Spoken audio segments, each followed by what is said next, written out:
Renata terbelalak sampai dia menutup mulutnya sendiri.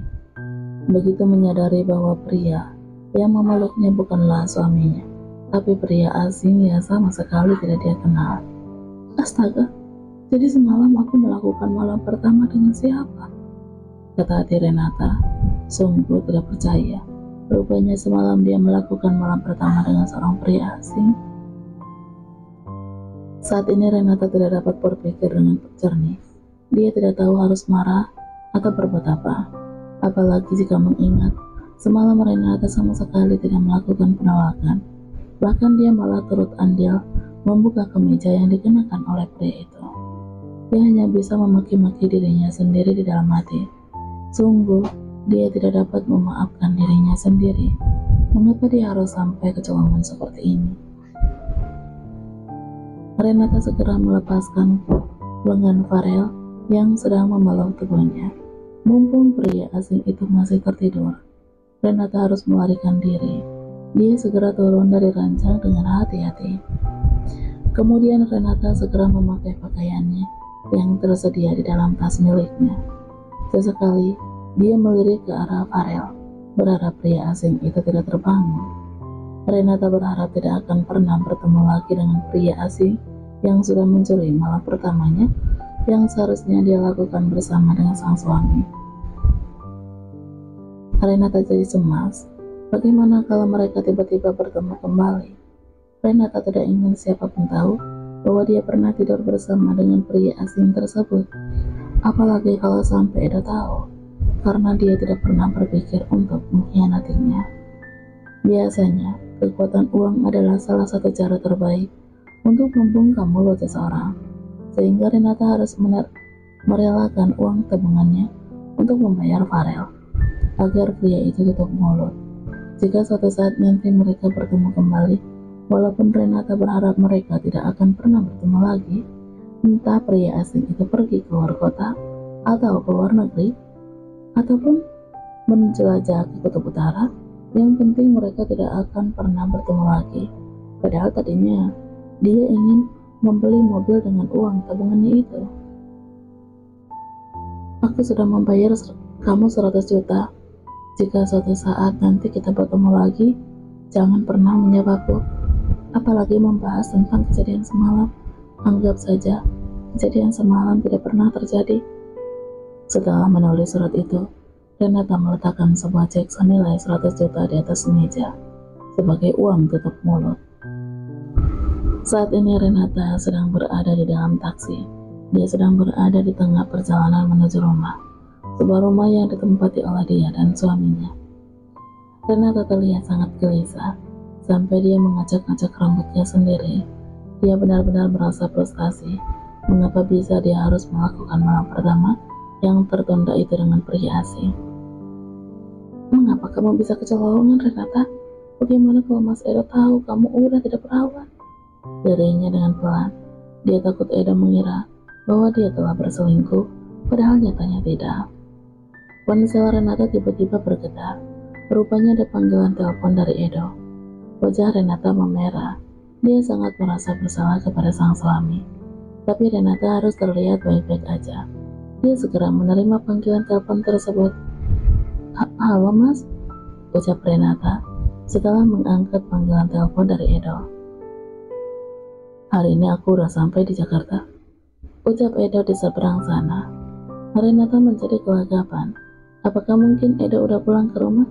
Itu artinya Edo tahu bahwa Renata semalam tidur di kamar hotel. Jadi kamu udah pulang, Mas? Tanya Renata dengan terbata-bata. Sungguh, dia sangat merasakan gelisah. Edo pun menjawab pertanyaan dari Renata dengan nada ketus. Enggak, aku baru tiba di Jakarta. Aku gak sempat pulang ke rumah. Soalnya aku harus segera tiba di kantor. Pekerjaan aku sangat banyak. Renata merasa lega mendengarnya. Akhirnya dia bisa bernapas setelah mendengar penjelasan dari Edo. Rasanya dia seperti seorang wanita berselingkuh yang takut ketahuan suaminya. Padahal sebenarnya dia tidak seperti itu. Aku sengaja menelpon kamu karena tadi Om Aldi telepon. Sebelum kamu berangkat ke kantor, Om Aldi menyuruh kamu untuk datang ke mansionnya. Renata adalah asistennya Tuan Aldi Gibson. Tentu saja dia harus selalu siap dan patuh terhadap perintah sang pemilik perusahaan itu. Oh iya mas, nanti aku akan pergi ke mansion Tuan Aldi. Oke. Edo memutuskan panggilan telepon. Saat ini dia sedang duduk di pinggiran ranjang, hanya mengenakan bathrobe saja. Setelah mandi bersama dengan Tania, lalu mereka juga bercinta di dalam kamar mandi sana. Sayang, sarapan paginya udah siap. Terdengar suara teriakan Tania di ruang makan. Edo pun tersenyum. Dia segera pergi ke ruang makan.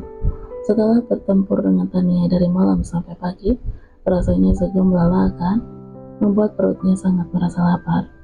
Namun, setelah Edo mencicipi masakan Tania, senyumannya memudar. Yang ada, dia merasakan mual ketika memasukkan makanan itu ke dalam mulutnya. Bagaimana? Enak kan? Edo terpaksa menganggukkan kepalanya. Untuk menghargai perasaan Tania, sejujurnya kalau membahas soal masakan, Edo sangat ketagihan dengan masakan Renata. Masakan sang istri memang sangat lezat. Mungkin Renata paling jago dalam memuaskan isi perutnya, sementara Tania paling jago dalam memuaskan di bawah perutnya. Memang, Edo belum pernah bercinta dengan Renata, jadi dia tidak tahu wanita itu jago atau tidak dalam masalah ranjang. Hanya saja Edo sama sekali tidak tertarik untuk menyentuh tubuh sang istri. Justru rasanya sangat jijik jika mengingat dia harus menikah dengan seorang wanita miskin dan rendahan seperti Renata. Sementara itu Renata menghela napas dalam-dalam setelah habis berteleponan dengan Edo. Edo sama sekali tidak menanyakan kabarnya, apakah Renata baik-baik saja atau tidak.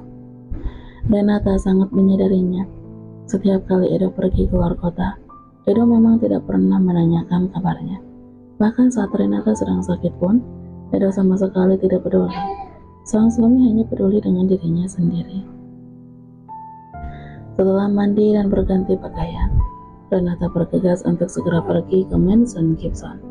Walaupun pikirannya sedang kacau gara-gara kejadian semalam, tapi dia harus profesional dengan pekerjaannya. Taksi yang ditumpangi oleh Renata telah berhenti di depan sebuah gerbang mansion yang terlihat sangat begitu megah. Setelah membayar ongkos kepada sopir taksi tersebut, Renata turun dari taksi. Dia nampak terperangah ketika melihat betapa megahnya mansion pemilik perusahaan Gibson Group itu. Padahal ini bukan pertama kalinya Renata datang ke sana, tapi setiap kali dia menginjakkan kakinya di mansion tersebut, selalu saja membuatnya takjub dengan kemegahan mansion Gibson. Renata masih ingat ketika dia pertama kali berkunjung ke mansion Gibson. Dia tersesat di dalam mansion itu. Mungkin karena mansion tersebut sangat megah dan memiliki banyak ruangan. Security di sana udah mengetahui bahwa Renata adalah asistennya Tuan Aldi, sehingga security tersebut segera membukakan pintu gerbang untuk Renata. Renata pun berjalan memasuki halaman mansion itu.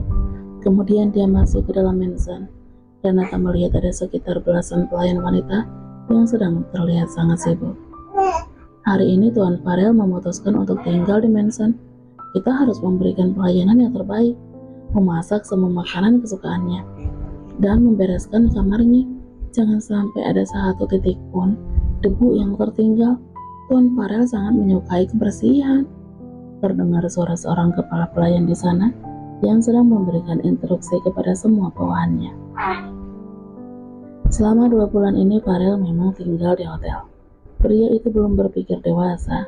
Yang dia pikirkan adalah kesenangannya bersama dengan pacar-pacarnya. Semua pelayan yang ada di sana pun terlihat sangat bahagia, kegirangan. Yes, akhirnya Tuan Farel pulang. Kita akan cuci mata setiap hari. Tuan Farel memang sangat tampan. Ya, Tuan Farel sangat tampan dan mempesona. Pantas saja jika ada banyak wanita yang menyukainya. Renata yang sedang berjalan melewati para pelayan itu, dia mengurutkan keningnya. Seganteng apakah anak dari bosnya itu? Sampai-sampai para pelayan di sana bilang bahwa pria itu telah membuat banyak wanita menyukainya. Apakah seganteng pria yang tidur dengannya semalam? Renata memukul kepalanya sendiri. Bisa-bisanya dia memuji ketampanan seorang pria asing yang udah merenggut kehormatannya. Aku harap dengan uang 100 juta itu, dia akan melupakan kejadian semalam, ucap Renata dengan nada pelan. Salah satu pelayan yang ada di sana segera mendampingi Renata untuk menunjukkan tempat keberadaan Tuan Aldi berada. Tuan Aldi sedang menunggu Anda di ruang kerja. Mari saya tunjukkan tempatnya. Selama 3 tahun bekerja di perusahaan Gibson Group, terhitung Renata baru 7 kali menginjakkan kakinya di mansion yang megah ini. Jadi pantas saja jika Renata belum mengetahui dengan jelas setiap ruangan di mansion bosnya itu. Renata bisa kuliah dan menjadi asisten Tuan Aldi berkat bantuan dari ayahnya Edo. Tuan Haris adalah kakak tirinya Tuan Aldi. Saat ini, Tuan Haris yang membiayai kuliah Renata. Karena ayahnya hanyalah bekerja serabutan. Setelah dia lulus kuliah, Tuan Haris menawarkan pekerjaan sebagai asisten pribadi adik tirinya itu. Tuan Aldi memang sangat membutuhkan seorang asisten untuk menggantikan posisi asistennya yang sudah pensiun. Apalagi Tuan Aldi sangat mempercayai Tuan Haris. Renata sangat berhutang budi kepada ayah mertuanya. Itu yang menjadi alasan sampai kini Renata masih tetap bertahan dengan Edo. Silakan duduk, Renata. Tuan Aldi menyuruh Renata untuk duduk di sofa yang ada di ruang kerja tersebut. Renata pun menganggukkan kepalanya. Dia segera duduk di sofa yang berbeda dengan Tuan Aldi. Mas Edo bilang, Anda ingin ketemu dengan saya, Tuan? Ya, Renata, saya udah sangat tua. Saya memiliki seorang putra namanya Farel. Farel akan menggantikan posisi saya. Tapi sebelum itu, saya ingin kamu mengajarkan dia segala sesuatu tentang perusahaan Gibson Group. Apakah kamu bersedia? Tanya Tuan Aldi kepada Renata. Mau tidak mau, Renata harus patuh terhadap perintah bosnya itu. Ya, saya bersedia, Tuan. Hanya saja Farel itu anaknya susah diatur. Hukum aja dia jika dia tidak menurut. Renata tercengang mendengarnya. Bagaimana bisa dia menghukum anak dari bosnya itu? Dia pun terpaksa menganggukkan kepalanya. Iya, Tuan. Tuan Aldi sangat merasa lega. Terima kasih, Renata. Ayah mertuamu itu tidak salah menyarankan kamu untuk menjadi asisten saya. Pekerjaan kamu sangat baik. Saat ini usia Farel masih berusia 24 tahun. Saya ingin dia menjadi seorang pemimpin hebat untuk perusahaan, kemudian segera menikah di usia 25 tahun. Iya, sama-sama, Tuan. Renata berpikir siapapun yang menikah dengan sang pewaris dari perusahaan Gibson Group itu, dia adalah wanita yang sangat beruntung.